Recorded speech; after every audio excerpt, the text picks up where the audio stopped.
Have you stocked up on any Kelly Green gear?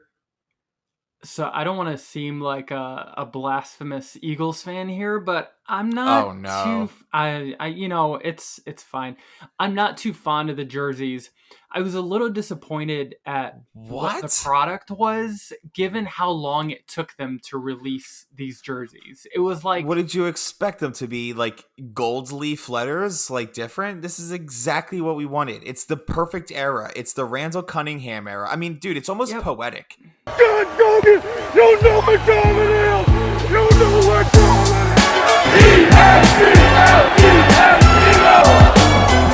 And you know what underdogs is? It's a hungry dog!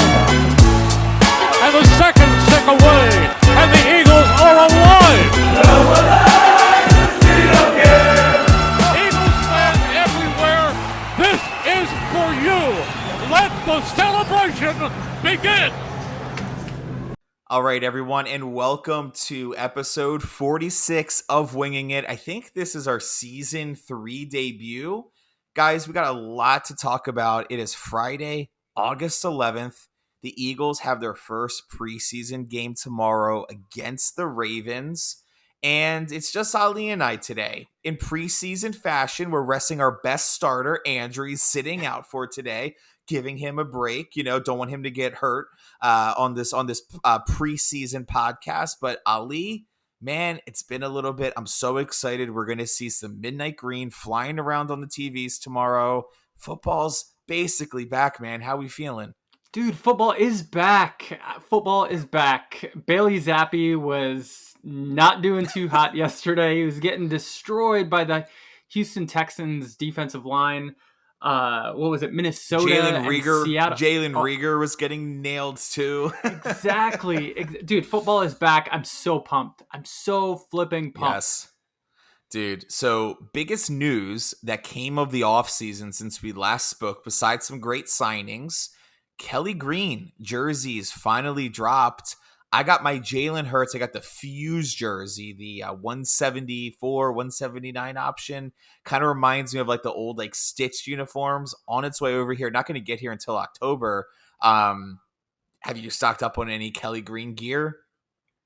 So I don't want to seem like a blasphemous Eagles fan here, but I'm not Oh too. no. It's fine. I'm not too fond of the jerseys. I was a little disappointed at what the What? product was, given how long it took them to release these jerseys. It was What like, did you expect them to be? Like gold leaf letters? Like different? This is exactly what we wanted. It's the perfect era. It's the Randall Cunningham era. I mean, dude, it's almost yep. poetic. Think I about it. Like I the get it. I get it. There's nothing wrong with them. But for me, it's like when I was a little kid and my mom told me to go upstairs and clean my room, and she comes back 2 hours later and I'm sitting on the floor playing with my toys. And she's like, "What have you been doing this whole time?" That's my question to the mm, Eagles. Like, why did it take so long for us to get pretty solid jerseys? Like, I would have been happier to see kind of a modern take on the jerseys. Say like that modern Eagles sort of the yeah, modern word mark. lettering, the word Yeah. mark right on the front. It would have been nice to see like kind of a new touch on the old, but given the fact that it was kind of just a refresh of the Randall Cunningham era, I was a little disappointed that it wasn't something more given how long it took. But isn't that what every team did? Like, did anyone actually have a remix to an old jersey? I think everyone just kept it as it was, right? Like, I don't think we're talking about alternate jerseys here. I think we're talking about true throwback jerseys. So I don't think there's any team across the NFL that did like some sort of remix or something that you're alluding to. No, they didn't. You're right. And again, is there anything wrong with the jerseys from my perspective? No, but I would have expected something more given how long it took. Listen, I love the jerseys, by the way, and I think, as I was saying earlier, it's like poetic in a sense. The last quarterback to wear that era jersey was one of the most iconic black quarterbacks in the league in Eagles history, in Randall Cunningham. And now Jalen Hurts sitting in the locker room holding a picture of Randall Cunningham in that jersey is going to be leading us out of the tunnel this season. First game's going to be a Thursday night game against the Dolphins. Tua, Jalen, Kelly Green, and then it's also going to be against the Bills. I think that's a 4:00 game or something near the end of the season. I love it, man. I think it's exciting. I kind of wish it was like their like all-time jerseys, like what they were every single week. I don't know if we'll see black jerseys, if this is going to replace black jerseys or not this year, but I love it, man. I'm here for it. Give me more. My closet has more Kelly Green than any other color swatch in my entire wardrobe. So give me all the Kelly Green. Dude, I think this is where we disagree. I am a midnight green fan through and through. What's wrong with you? Dude, I don't know what's wrong with me, man. I don't even know you. I know. And I'm sure Drew right now is like rolling over wherever he is as he hears this. But I like midnight green more than I like Kelly Green. I think it's a cooler color. It's much more sleek. It's kind of like it's bad, right? Like it's the same way I feel about our black jerseys. I love our black jerseys just because I feel like it's got an element of sort of swagger edge, whereas the Kelly Green jerseys just like it's vintage. It's vintage is what I think. And yeah, so I was actually talking about this with my neighbor last night, and out of all random, well, we're always talking about Eagles, so it's not really random at all. But she told me, and I remember I was very young, but like when we made the switch to midnight green, I think everyone loved it. There was not a lot of people in Philly that didn't like it. That is such a early 2000s, late 90s like look, right? It's the colors, it's the more abstract, more modern looking logo. It's just like you said, it's green, it's angry. When I think of that time era, like that was a really angry, mean, successful time for Eagles football. Brian Dawkins, right? Like that's the iconic player in that jersey. But I think vintage is just in right now. I mean, you see it. You see a whole bunch of 8-year-olds running around with Nirvana shirts on. My 2-year-old has an AC/DC. He doesn't know AC/DC. I'm not going to let him listen to AC/DC. You know what I mean? At least not right now. So, like, I just think it's just, like, kind of it's kind of with the times. Everyone, even in music, like, 80 synths are, like, huge in music nowadays. I just think it's cool, and it's kind of a remix, man. I love it a lot, but I can see your point. Again, do I think there's anything bad about Kelly Green jerseys? No. Would I have something to say? So you hate it. Got it. Yes, cool. I absolutely hate it. No, would I have something to say if we were to switch to the Kelly Green jerseys and make that kind of our base uniform? Yeah, I'd have a lot to say about that. Yeah. Okay. Yeah. I don't think we would. I don't think I've ever remembered a team that has gone back to a vintage jersey. Can you think of one? I can think of teams that like they've always looked the same. Like the Packers have basically always looked the same. The Cowboys have always kind of looked the same with very minor tweaks. The Lions have always kind of looked the same. The Packers have their old, brown pants, blue jersey, ugly brown helmet. Yeah, it's pretty bad. Yeah. Are there any jerseys that you've seen from the throwback era that are making a comeback that you're a huge fan of? Like the Oilers or the Browns that are now going to be white, which makes no sense, or the creamsicle jerseys from the Bucks. I don't get the Browns. I don't know what's going on there. Well, I mean, I think the Browns are called the Browns because of their original owner, right? Wasn't his last name Brown? Yeah. I think there's some controversy, some Wikipedia edits that kind of contradicts some stuff, but sure, I don't care about the Browns. No, again, do I appreciate when teams come out with their vintage jerseys? Like that one year, I think we were playing the Detroit Lions back in the McNabb era. Our jerseys were like blue and yellow. They just looked Frankfurt Yellow Jackets. Yeah, exactly.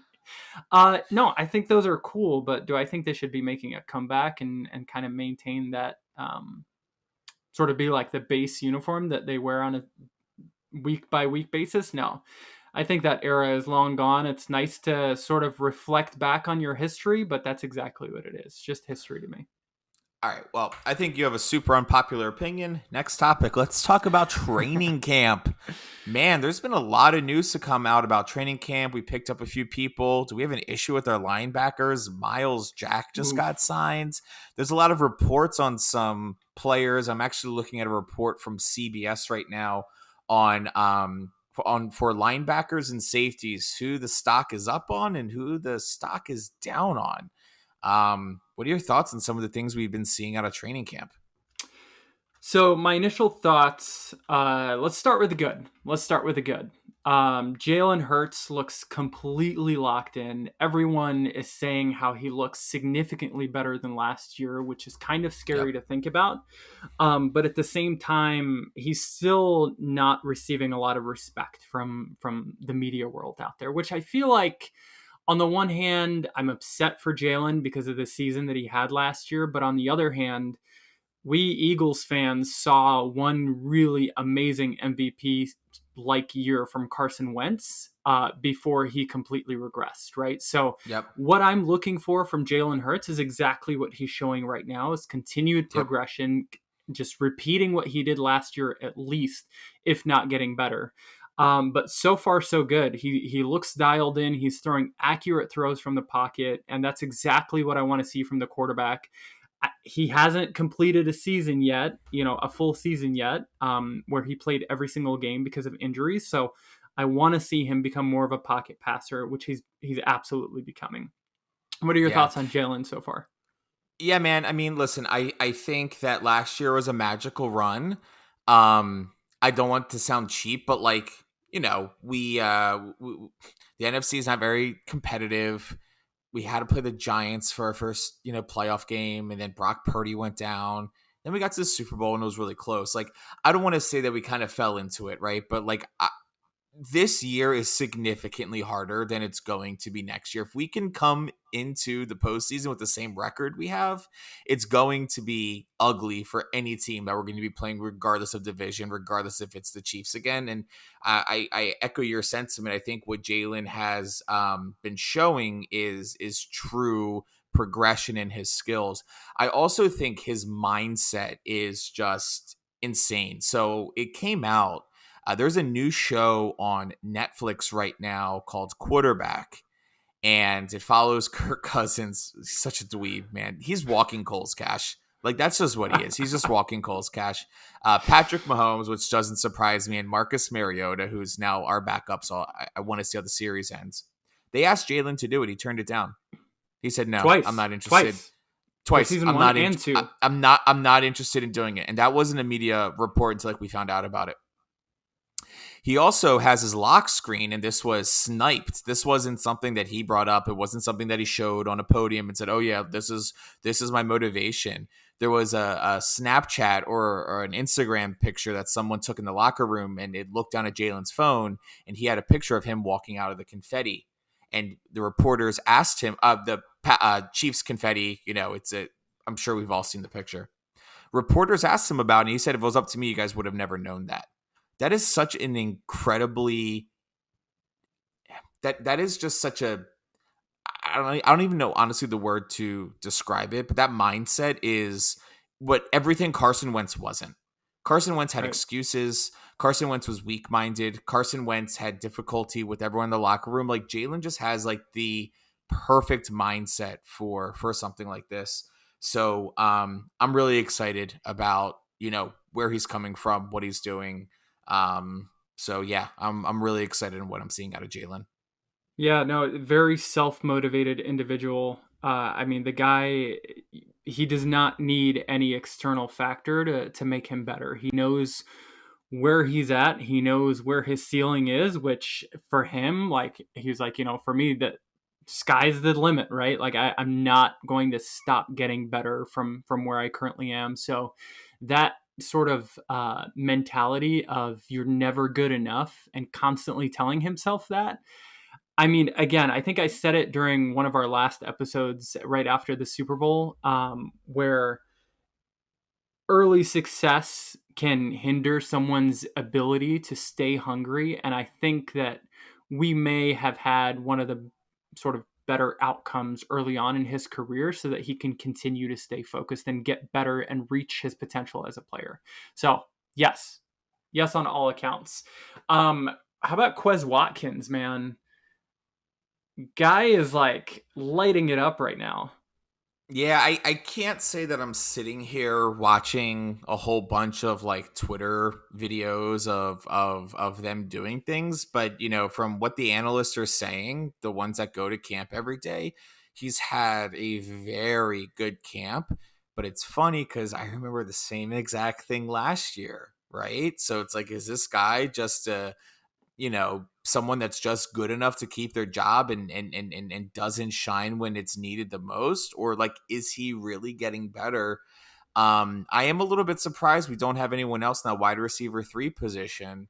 And there are some people who are getting called up. We saw Britton Covey last year. He got some more reps. He's playing punt returner. Devin Allen got signed to the active roster, which is really interesting. For those that don't know, he's an Olympic hurdler. He's, I think, on paper, the fastest athlete in the NFL right now. So it's interesting to still see that Quez, because I think a lot of us were thinking about he's going to be going away. So yeah, I'm kind of surprised that I'm not surprised, but this does seem reminiscent of what happened last year.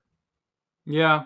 I really hope for the guy that he can turn it around, because he's got the speed to really stretch the field for us. He's just gotta execute.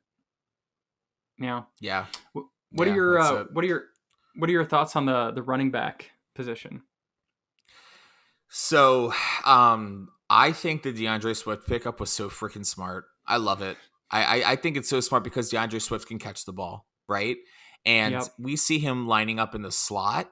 We see him lining up out of the backfield. We see him running routes. Like, actually, I have not seen him run through anybody yet. I've just seen him catching balls. But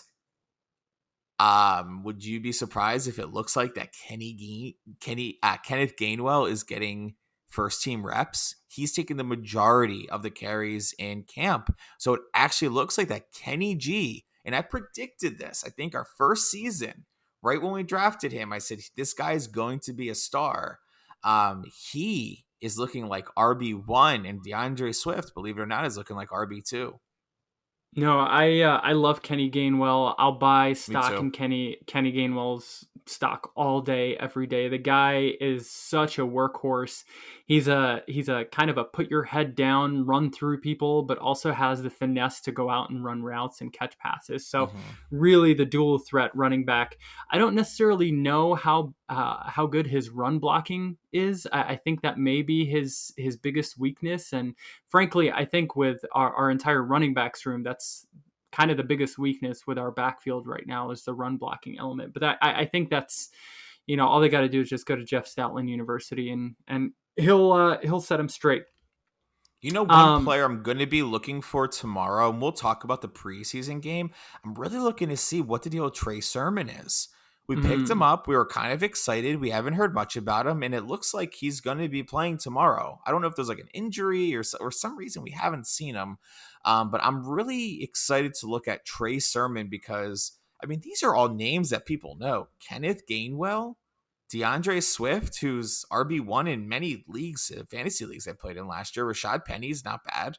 And Trey Sermon, like that's a really solid lineup there. So I'm really curious to see what the reservation is on Trey. Remember we had, who was it? Was it Josh Adams? Was that who we had? Remember, like we had like this third string guy came in, lit it up, but he never progressed anywhere. But like, dude, this guy is playing out of his mind on game day, but he never progressed, right? Like there's something that we don't see as fans off the field. And I'm kind of curious to get a glimpse into like what that story is with Trey Sermon. So I'll be paying attention to him tomorrow.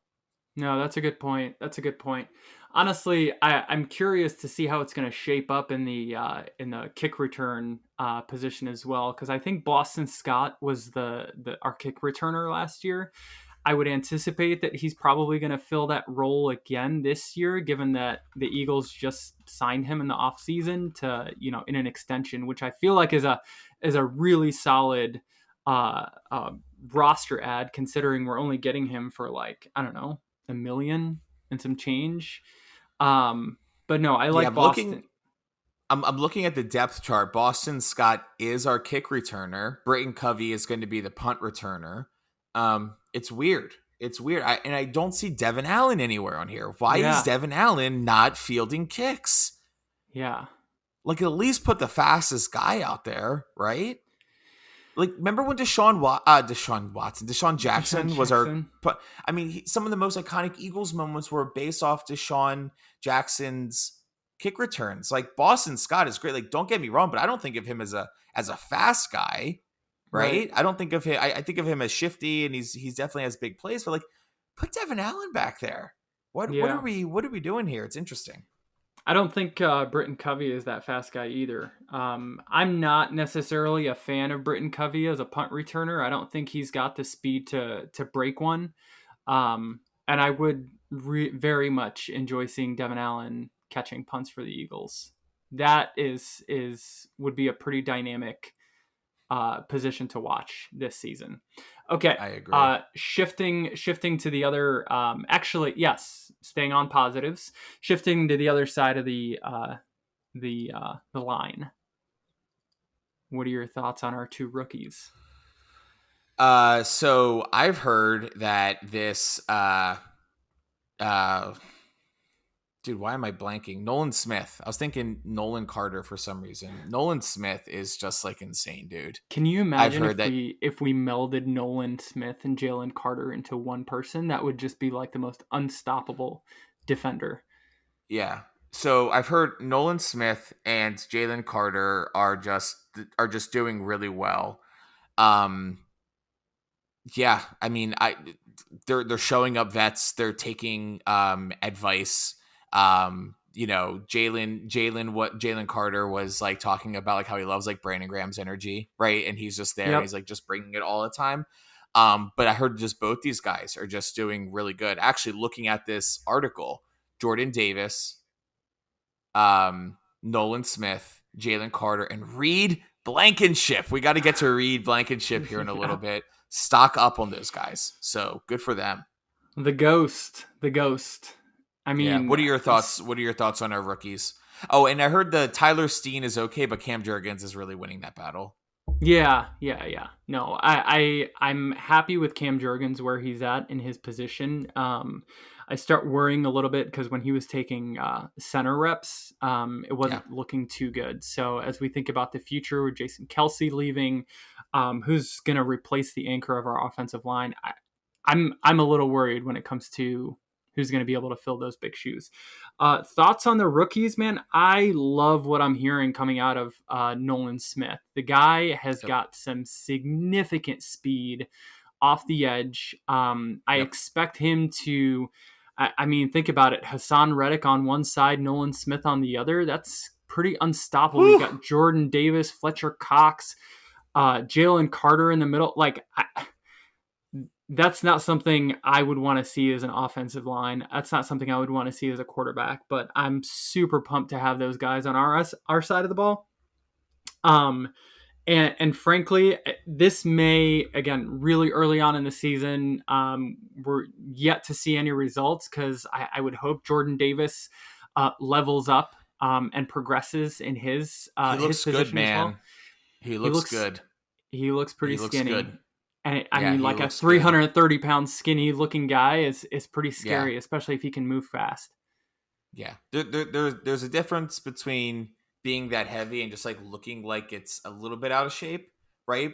And then just like that is just muscle. And like Jordan Davis looks like he did a lot of work in the off season to really get better there. So I'm excited. His conditioning has definitely been on there. He's definitely probably heard, the coaches in his ear saying, "Hey man, look, you need to slim down a little bit."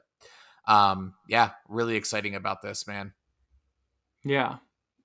Then going back to the safety position, because we got to stop at our boy Reed, aka the Ghost. Obviously, everyone remembers his debut against the Green Bay Packers last year when he it looked like he just spawned out of nowhere and just intercepted that ball from Aaron Rodgers. I love what I'm seeing out of this kid. It's like such a good feeling to see a player who was unknown, came out of the draft. I think he was drafted, right? Comes out, gets his opportunity on the field and makes the most of it and wins a starting job. That's like the dream for any NFL athlete. Yep. Yeah, nah, man. He's looking really good. Picked off Jalen. I think Jalen's only thrown like 2 interceptions all of camp. We should ask Dak Prescott about how many interceptions he's thrown. He's just looked bad. He just looked bad. Mid-season form for Dak right now. Dude, seriously. And he doesn't have like Tony Pollard's hurt, and you got this like little person that looks like he's 4'6" running around out there, and like they're not tackling. So it's like, look at him escape. He's not getting hit. Like, no, this kid is done for. Awful thing going on in Dallas. I'm really happy from what I'm seeing from Reed. I love it. You also don't see white safeties all that often, so it's like a little bit No.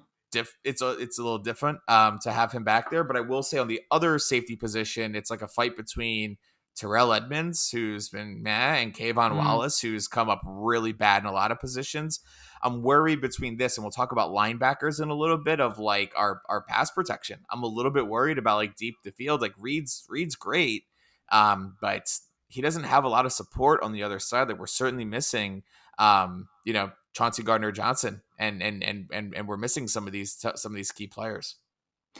So let me hear your thoughts on Sidney Brown, because I had the pleasure of being able to watch this kid, because he plays in the same conference as my alma mater, so I get to see him far more often than you guys probably do because of television broadcasts. But what are your thoughts on Sidney Brown?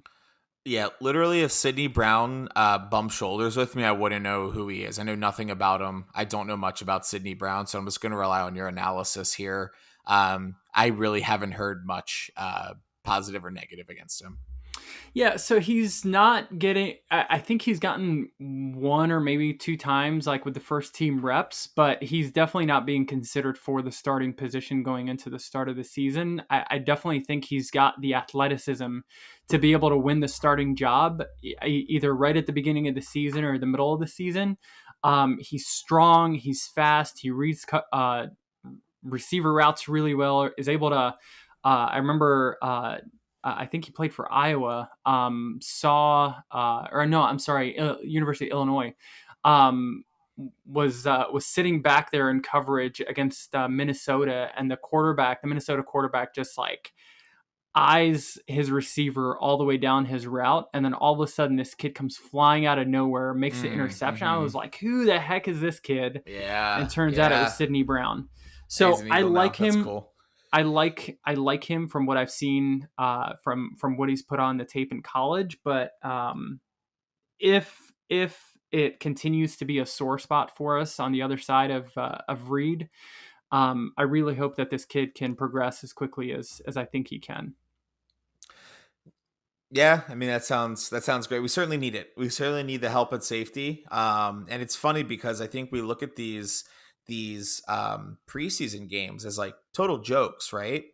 People don't realize like every single player, even like on the third and fourth squad or who you're seeing at the end of the game, these are like the best of the best athletes at their college, but they're playing against other best of the best athletes at those colleges as well. So it just looks like a really bad performance, which shows you how elite the talent is in the NFL when like a starting quarterback and starting offense goes in, and they can just absolutely dwarf some of those second or third string guys. So who knows, man? The difference, between like the best player we've ever seen and like the worst player on a roster is like one or two steps.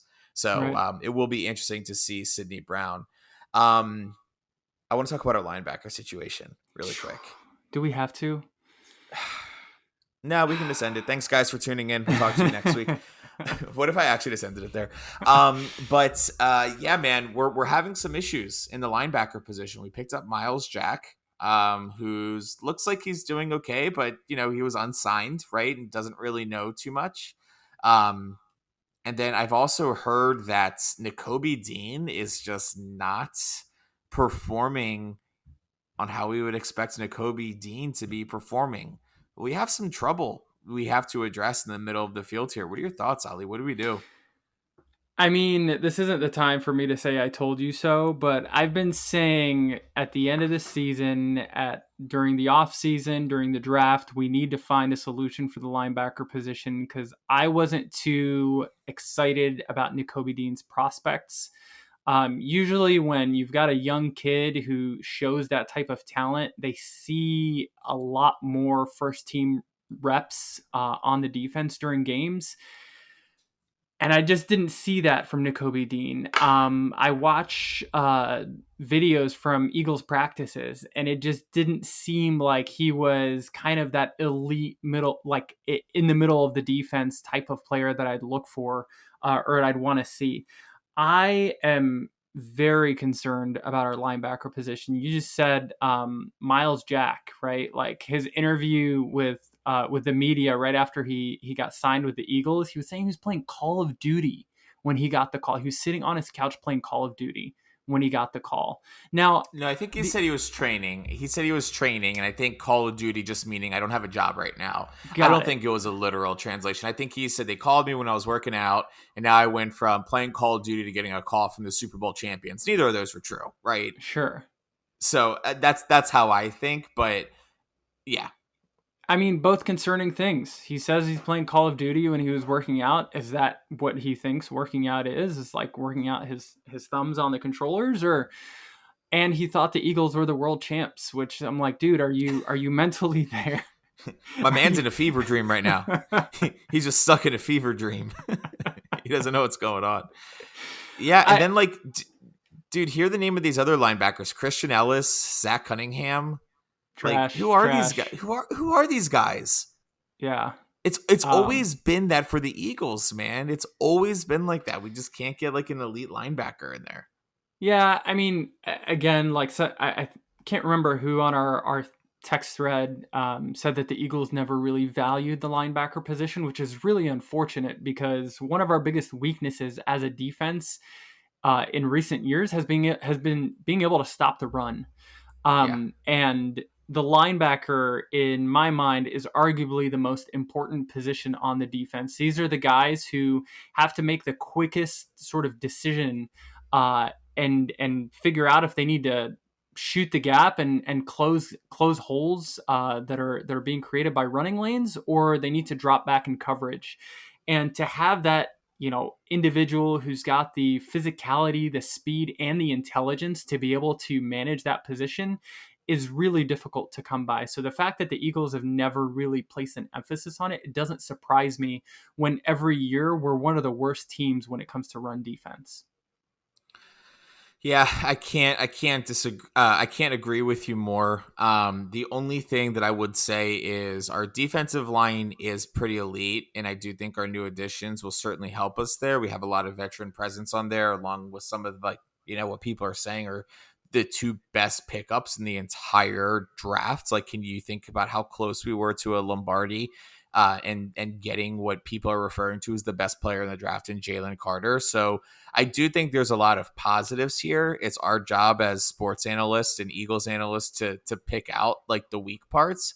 But I think undoubtedly, and if you argue this fact, you are not paying attention to this team, our linebackers are in serious trouble. I think we have to pick up somebody else because I just don't think Nakobe and Miles Jack and Christian Ellis and Zach Cunningham are going to be able to get it done for us, but we'll see.